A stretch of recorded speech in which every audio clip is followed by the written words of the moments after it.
Greetings, everyone. I'm Anastasia, collaborating with Irene for day 9 of our dynamic 50-day software architecture class.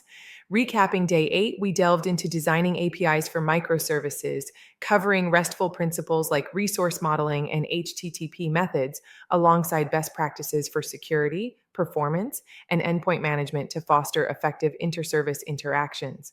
Today, we're pivoting to event-driven architecture basics, exploring foundational concepts, the pub-sub model for decoupled messaging, and practical tools like Kafka, all to demonstrate how this approach complements synchronous APIs by enabling asynchronous, resilient systems that handle real-time data flows and scale gracefully under varying loads. Excellent setup, Anastasia. Event-driven designs are transformative for handling complexity in distributed environments like those in Day 7. Outlining day 9 in greater detail, event driven architecture centers on systems that respond to events in an asynchronous manner, where components produce and consume events without direct coupling, promoting flexibility and responsiveness. We'll unpack the pub-sub model, where publishers emit events to topics and subscribers listen independently. Highlighting tools, we'll focus on Kafka as a robust platform for handling high throughput, fault tolerant messaging. This overview connects seamlessly to Day 7's microservices, where event driven patterns augment API based communication for scenarios like real time updates or decoupled processing. A cohesive extension, these elements enable systems to evolve with minimal disruption. Why prioritize event driven architecture? It fundamentally decouples system components, allowing them to operate independently without tight dependencies, which enhances maintainability and aligns with Day 2's loose coupling principles. This approach excels in managing real time data streams and achieving horizontal scalability, as services can react to events on demand rather than constantly polling. It complements Day 8's synchronous RESTful APIs by providing an asynchronous alternative for use cases like notifications or background tasks, ultimately reducing latency, conserving resources, and improving overall system efficiency in dynamic environments. Breaking down the basics of event driven architecture. Events represent significant changes or actions in the system, such as a user sign up or order placement, serving as the triggers for subsequent processing. Producers are the components that generate and emit these events, often from services or user interactions. Consumers subscribe to and react to events, performing tasks like updating databases or sending alerts. Brokers act as intermediaries, routing events reliably between producers and consumers, ensuring delivery even in distributed setups and providing buffering for high volume scenarios. Exploring event types and formats. Domain events are tailored to business logic, like order created or user updated, capturing meaningful state changes within a service. Integration events facilitate notifications across systems or microservices, enabling coordination without direct calls. Common formats include JSON for simplicity and readability, or Avro for schema evolution and compactness in large-scale systems. To maintain reliability, design events with idempotency in mind, allowing consumers to process duplicates without adverse effects, such as using unique IDs or version numbers. Explaining the pub-sub model in detail. Publish-subscribe is a decoupled messaging pattern where publishers send messages to abstract topics or channels without awareness of who or how many subscribers are listening, promoting independence. Subscribers express interest in specific topics and receive messages asynchronously, allowing them to process at their own pace. This model scales effectively for many-to-many communication scenarios, where multiple publishers can feed into a topic and numerous subscribers consume, ideal for broadcast-style updates in distributed systems. Comparing pub-sub to point-to-point. Pub-sub excels in broadcasting events to multiple consumers simultaneously, ensuring all interested parties receive the same message, like system-wide alerts. Point-to-point uses queues where messages are delivered to exactly one consumer, suitable for load-balanced task distribution.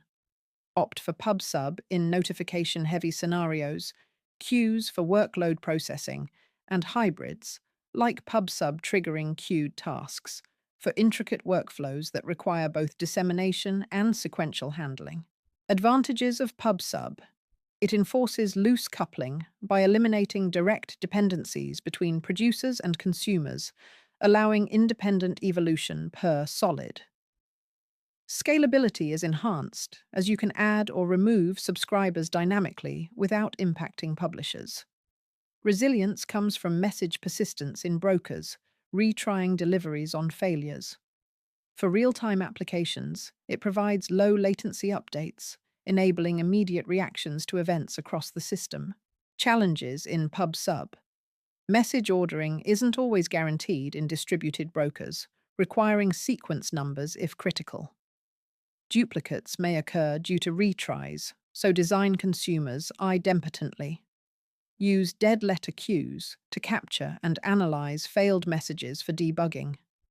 Comprehensive monitoring of delivery metrics, like lag or throughput, is essential to detect issues early. Integrating PubSub in microservices. Leverage it for asynchronous communication, as in Day 7, decoupling services for better resilience. It mirrors Day 6's observer pattern, but at a system level for distributed events. This previews Day 25's event sourcing, where events become the source of truth. Avoid overuse by balancing with synchronous APIs from Day 8 for request response needs. Introducing Kafka. As a distributed streaming platform, Kafka excels in handling high-throughput, real-time event streams across clusters, serving as a robust broker for PubSub. It organizes data into topics, which are partitioned for parallel processing and load distribution. Durability is achieved through replicated logs, ensuring data persistence even in node failures, making it suitable for mission-critical applications. Kafka's key components. Producers publish messages to topics, specifying keys for partitioning. Consumers pull data from assigned partitions, scaling via groups for load sharing. Brokers handle storage, replication, and serving of data across the cluster. Zookeeper coordinates metadata, leader elections, and configuration for seamless operation. Using Kafka for PubSub, start by creating topics to categorize events, like user events or order updates. Publishers send key value messages, where keys determine partitioning for ordered processing. Subscribers join consumer groups to distribute load with offsets tracking progress. Enable exactly once semantics through idempotent producers and transactional APIs for guaranteed delivery without duplicates. Best practices for Kafka. Partition topics strategically based on expected volume and parallelism needs to ensure even load balancing. Monitor consumer lags regularly to detect bottlenecks early. Use a schema registry with formats like Avro to manage event schema evolution safely. Implement security with SSL encryption and ACLs to control access and protect sensitive data streams. Other event tools. RabbitMQ offers flexible routing with queues and exchanges, supporting both PubSub and point-to-point. AWS SNS for PubSub notifications and SQS for queues provide fully managed options with high availability. Apache Pulsar supports multi-tenancy and geo-replication for global scales. Select based on your requirements, like Kafka for high throughput or managed services for reduced ops. Implementing event-driven in practice. Begin with simple events within a monolith to gain experience, then migrate to full EDA as you adopt microservices per Day 7. Apply for use cases like audit logging, real-time analytics, or workflow orchestration. Test thoroughly using mocks for producers, short consumers, and simulators to emulate high-load scenarios. General best practices. Design events as immutable facts to avoid side effects and ensure replayability. Handle failures with retry mechanisms and dead letter queues for unprocessable messages. Monitor end-to-end event flows with tracing tools to trace latencies. Version events similarly to APIs, adding fields without removing to maintain backward compatibility. Pitfalls in event-driven. Event storms, from loops or excessive publishing, can overwhelm systems. Implement throttling. Debugging distributed flows is challenging. Use correlation IDs. Risk data loss without proper persistence in brokers. Achieving consistency across services requires careful saga or two-phase commit patterns. Recapping day 9, we outlined the basics of event driven architecture, emphasizing events, producers, consumers, and brokers for asynchronous systems. Explored pub submodels in depth and tools like Kafka for implementation, along with advantages in decoupling, challenges like ordering, and integration with microservices. The key takeaway: event driven approaches foster resilience and scalability in modern architectures. Welcome to day 9 of the 50 Days Software Architecture class on YouTube. Today, we're diving into the fundamentals of event-driven architecture, or EDA, where components communicate asynchronously via events to boost scalability, resilience, and decoupling in modern software systems. EDA is a powerful paradigm where system components communicate asynchronously through events, enhancing scalability by handling millions of events per second, resilience through fault tolerance, and decoupling by removing direct dependencies between services. Unlike the synchronous request-response models we discussed on day 8 with REST APIs, which often lead to tight coupling in monolithic applications, EDA allows loose coupling and better responsiveness in distributed environments. Key concepts include events as immutable records of changes, producers emitting these events like services detecting state changes, consumers reacting to them by processing the payloads, and event brokers, such as middleware, routing them efficiently across the system. Consider an order-placed event containing specific details like order ID 123, timestamp 2023 10/01 ZID, and amount 90T9.999, which triggers various downstream processes such as inventory updates and notifications asynchronously. One of the most common patterns in EDA is the publish-subscribe, or pub-sub, model, which enables efficient one-to-many communication without direct knowledge of subscribers. Here, publishers send events to topics, such as orders.created, without needing to know who the consumers are, and brokers like Kafka fan these events out to multiple subscribers, ensuring high decoupling. This ensures high decoupling, allowing one producer to notify hundreds of consumers efficiently, scaling horizontally as demand grows without bottlenecks. The pub-sub model builds upon concepts like the observer pattern from day 6, providing one-to-many notifications in a distributed context, adapting classic design principles to modern cloud-native architectures. It also aligns with the principles of distributed systems we explored on day 7, enabling fault-tolerant scaling through replication and load balancing across multiple nodes. Now, let's delve into a widely used tool for implementing event-driven architectures: Apache Kafka, the go-to platform for high-throughput event streaming.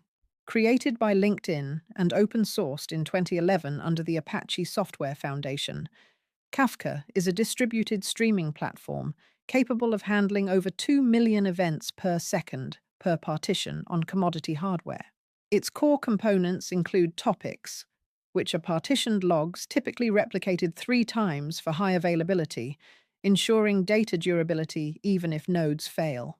Producers write events to these topics with acknowledgements set to all for durability, while consumers read from them using offsets to track progress reliably. Consumer groups allow for load balancing, where multiple consumers, say 10 in a group, can process different partitions of a topic concurrently, maximizing throughput. Kafka's use cases are vast, from microservices integration in e-commerce platforms to real-time analytics in big data pipelines, powering companies worldwide. Imagine a payment service publishing a payment processed event to a Kafka topic, which an inventory service then subscribes to, updating stock levels asynchronously without blocking the payment flow.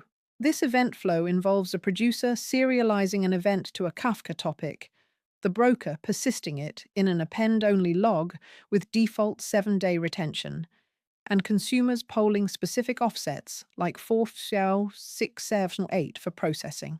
Beyond Kafka, other tools like RabbitMQ, which handles over 1 million messages per second using AMQP protocol, AWS SNS SQS for serverless pub sub queues, and Redis pub sub for low latency in-memory messaging offer various options for event-driven communication. EDA offers significant benefits, including 99.99% uptime through replication, horizontal scaling by adding brokers, and exactly once semantics introduced in Kafka, version 0.111 in 2017 for reliable processing. However, challenges like eventual consistency across services, ensuring idempotency using unique event IDs to handle duplicates, and maintaining ordering on a per-partition FIFO basis must be carefully managed in production. Real-world examples like Netflix processing 1.6 trillion events daily in 2023 demonstrate the immense power and scale of EDA in handling massive workloads at global streaming services. This session builds on our previous discussions on API design in microservices from day 8, the observer pattern from day 6, and distributed systems from day 7, weaving them into cohesive architectures. By integrating these concepts, we can design resilient, scalable architectures that respond dynamically to changes, supporting event storming and asynchronous flows for future-proof systems. Thank you for joining us on Day 9 of the 50 Days Software Architecture class. We hope this deep dive into event-driven architecture, including PubSub and Kafka, has been insightful and equipped you for building responsive systems. On Day 10, introduces serverless architecture fundamentals, explaining functions as a service and scalability benefits. Homework: design a simple pub subflow for a hypothetical application incorporating a tool like Kafka. Questions? Drop them in comments. We'll provide detailed responses. Thanks for joining. Like, share, and subscribe to stay engaged.